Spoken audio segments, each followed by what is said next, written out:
I'm Philip Putnam and I'm a Story Factory volunteer, and I love being one. The Story Factory is fantastic because it's helping kids read and write, and you as a volunteer can get so much out of that. There are volunteers at the Story Factory who haven't got children themselves, they're too young. And they relate, and you can see the way that you look around a class, how they're relating to the kids. And there are people like me who've got 3 children, 7 grandchildren, and 4 great-grandchildren. To me, maybe it's a continuation of that. I just love sitting with the kids and hearing them and hearing their stories and what they do, and you get to know their personalities.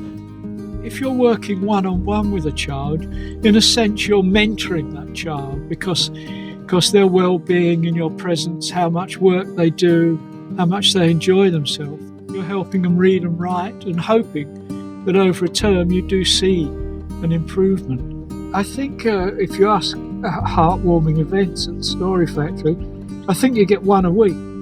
So I remember a mother brought her kid to the Story Factory. The student was only 6 and she wouldn't write, so we started off with her talking and me writing everything down for her. And then one week I said, my arm's getting a bit tired, will you do a bit of writing?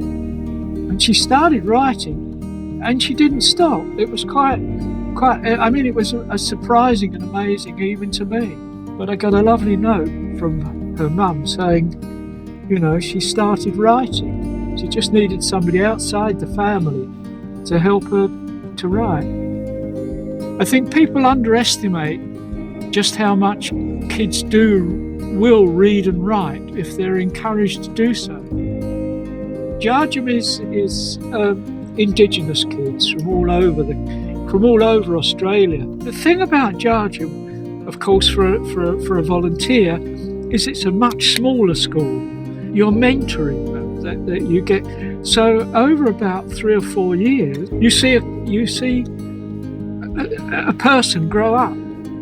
Volunteer at the Story Factory and you'll get as much, if not more, out of it than the kids themselves. And you go home every week thinking that was a real high spot of my week.